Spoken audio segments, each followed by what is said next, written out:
Welcome back to the Charlie Cook Cricket Podcast. Now, the IPL has started. RCB absolutely hammer KKR in the end. KKR looked good for 7 overs and then looked terrible for the rest of it. I'm joined with Joe again today. We are going to go through the game, what we thought was good, what we thought was bad. Joe, that KKR innings was a little bit odd. I mean, 9 for 1 after 3 overs. They then 107 for 1 at the end of 10 overs, and then they finish 174 for 8. To use a football cliche, it was a game of two halves. It was weird, wasn't it?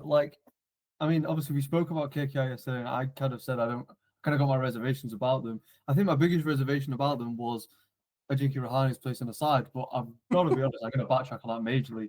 I thought he was really good, played very well, scored at a good rate. I think that was, struck at 180. That was probably my biggest reservation. I'm pretty sure I said that yesterday, his strike rate, but I thought he was brilliant today. A very, very much a captain's performance. Obviously, it's a shame he couldn't go on and get a kind of bigger score, but I thought he batted well. Thought the Ryan batted well, a little bit slowly, obviously at the start of the Ryan, but he kind of got into his groove.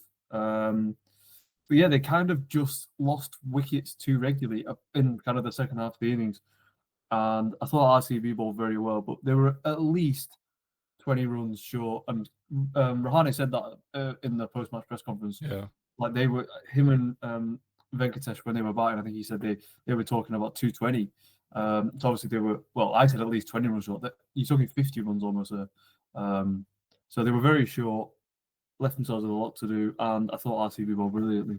So yeah, I thought they should have been looking at 210, 220 on that. It was more just the start that they had. 107 for 1. You expect a team to go on and score 220 from that point. Especially we're still rolling out the flat decks with a 70-metre boundary, so that should be more than doable. As you said, I thought RCB bowled really well. I mean, I was worried about the spin of RCB, but Krunal Pandya turned up today. 3 for 29 he ended up with. I thought he just bowled really well and picked up big wickets. I mean, got Rahane, got Iyer, got Rinku Singh as well. All big wickets, and when they needed them. I mean, I didn't mind KKR's middle order, but I mean, it was crap today. I mean, they go from 107 for 1 to 150 for 6. And that's kind of, with Venkatesh, Rinku Singh, Andre Russell, you expect them to kind of pick up the pace there. And as you said, just lost wickets at the wrong time. RCB got off to a really good start, though. I thought Hazelwood bowled superbly today. Like, he was almost unplayable in his first couple of overs, apart from when Rahane just got hold of him and took him for like 16, I think, off this second over. So his other 3 overs went for 6. yeah, It's just ridiculous. I thought he bowled really well. Used the kind of bounce that was on offer quite well, and obviously we've said like they were way below par. It was a 200 minimum on that pitch. Obviously 220 really in the game. But I thought there was still quite a good amount in it for the bowlers, particularly the seamers. I don't think, certainly in terms of bounce, I'll talk about that in a bit, but I don't think it was really swinging much.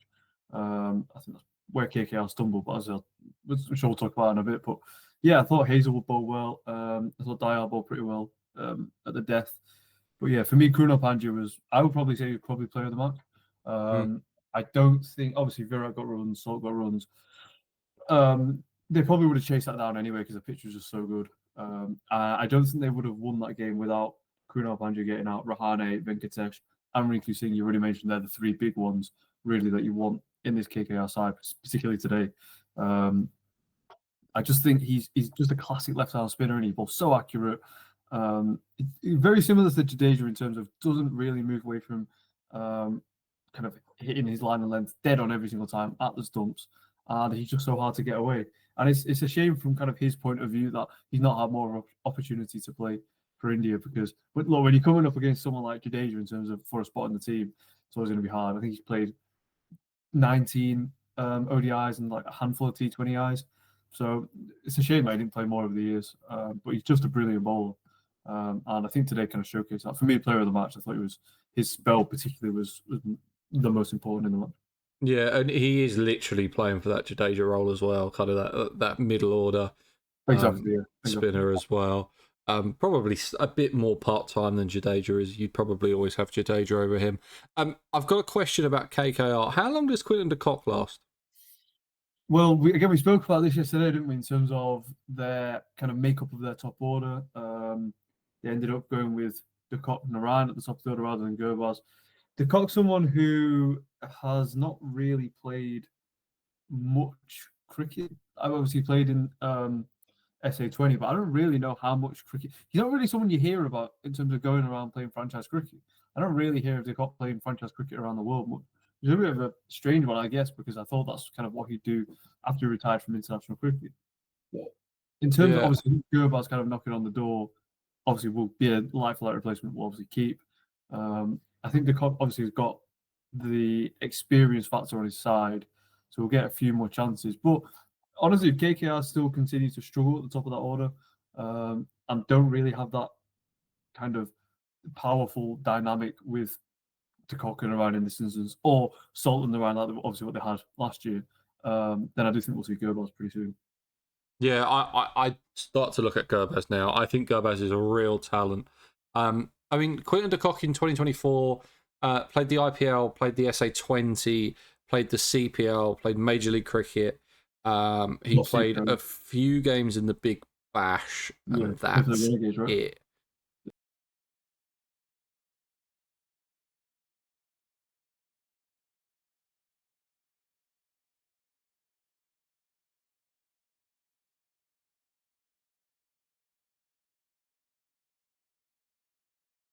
Yeah, I really think that De Kock could struggle at this point to get the gigs that he wants around the world. I mean, at the moment, he's probably got the pick of all the franchises, but if he has a poor IPL and maybe another poor, I don't know, SA20, is he then looking at the Bangladesh Premier League and a couple of Abu Dhabi T10s to get his pay? And at that point, I mean, you might as well just play for South Africa. I think that was a really kind of short sighted view that he went for to not play for South Africa personally.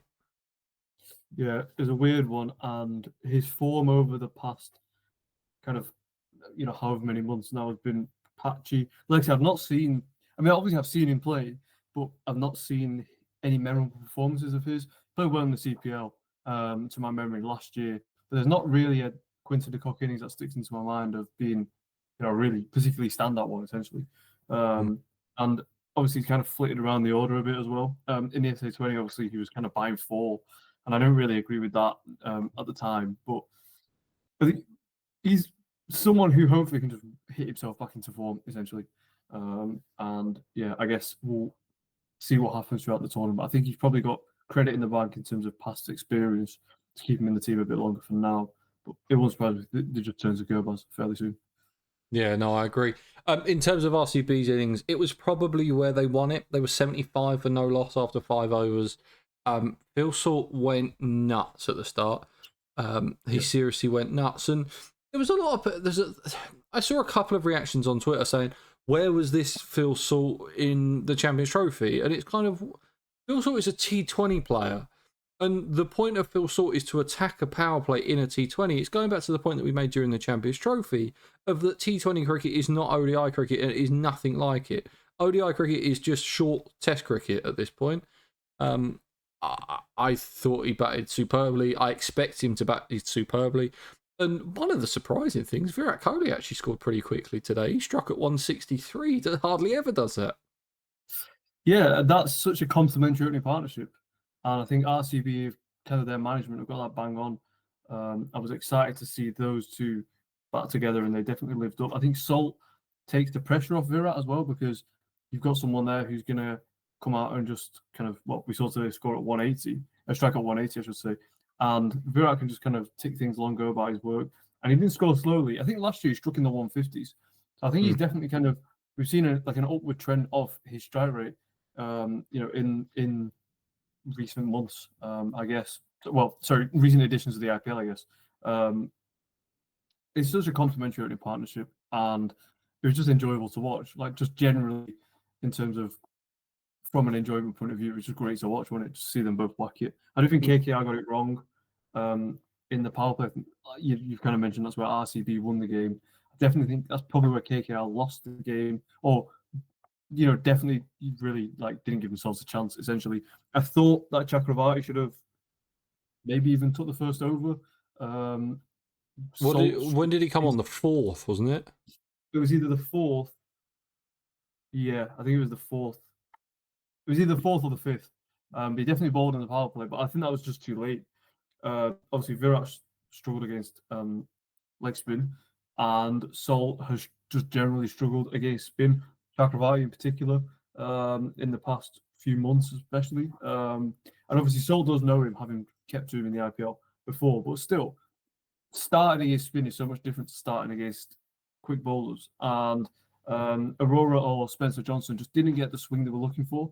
I mentioned earlier I was going to touch on that, and they were just you saw in the over that Virat kind of hit Spencer Johnson down the ground for 2 sixes in a row, and if he kind of got the swing he was looking for, that was like nipping back in and almost potentially pinning Virat and getting him out of OBW, but he was just in the slot. And that wasn't necessarily Johnson's fault.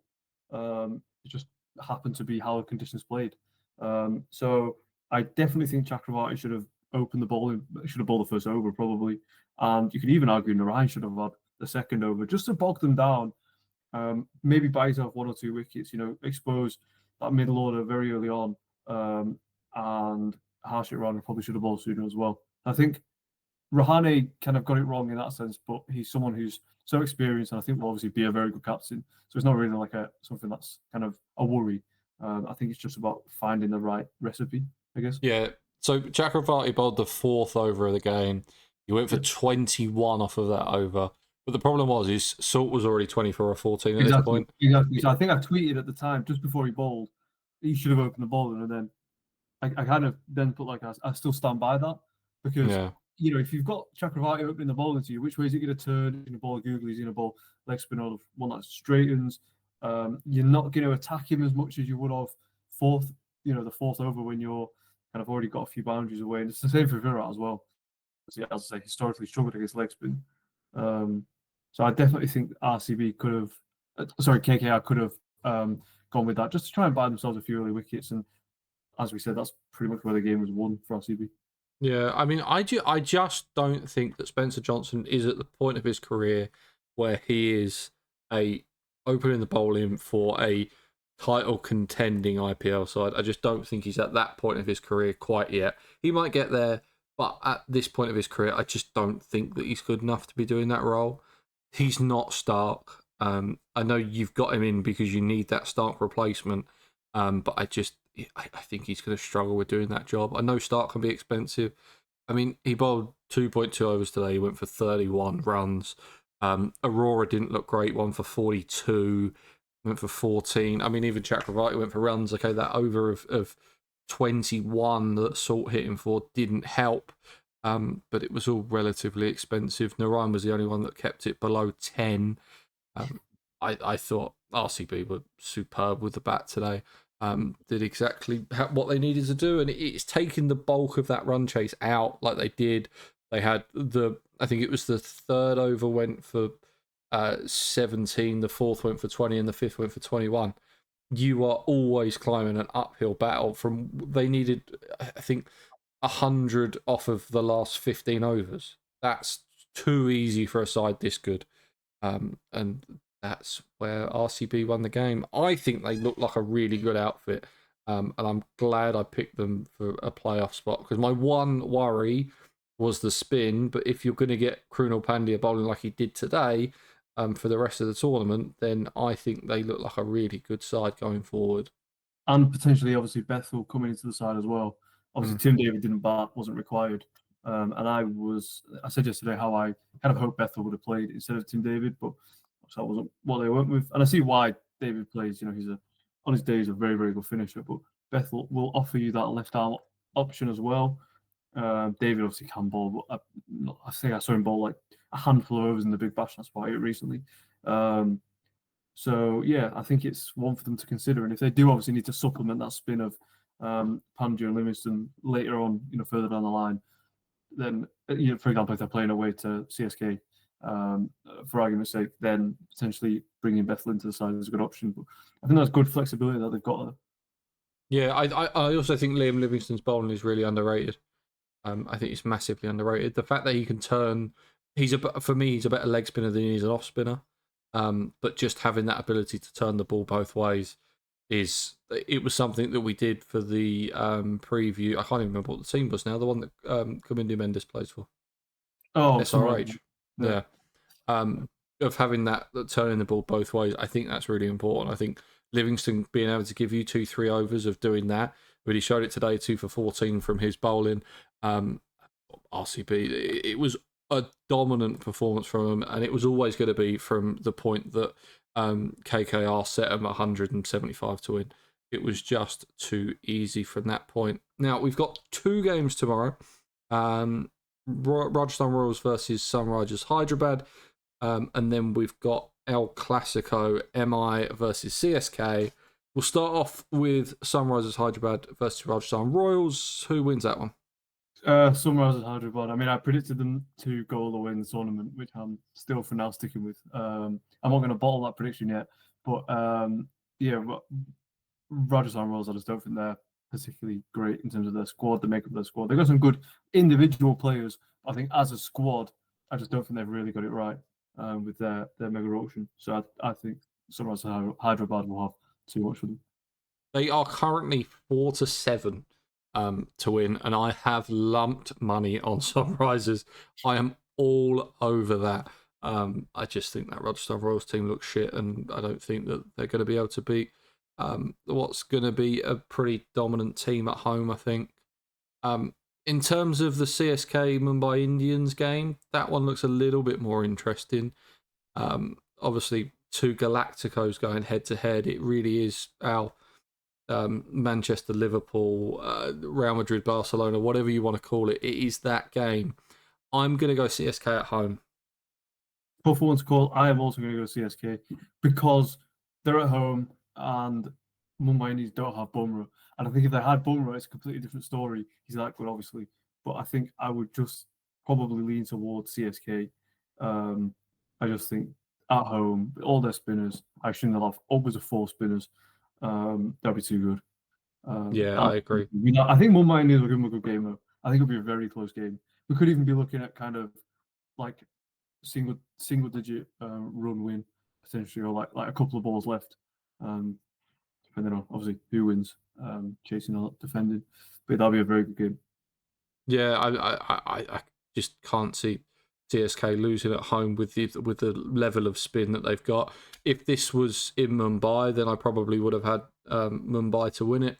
But just for the simple fact of, I think I actually didn't. I picked CSK to go all the way, didn't I? So Yes. I'm gonna have to pick them again. If you want to put a nice little treble, New Zealand to win in that early morning T20 as well. Lump that on.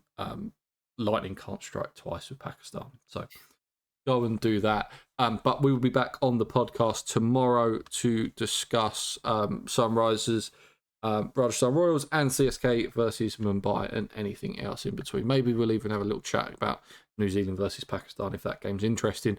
But guys, thank you very much for watching. I will see you tomorrow for those breakdowns of those games. Have a fantastic evening, and I'll see you then.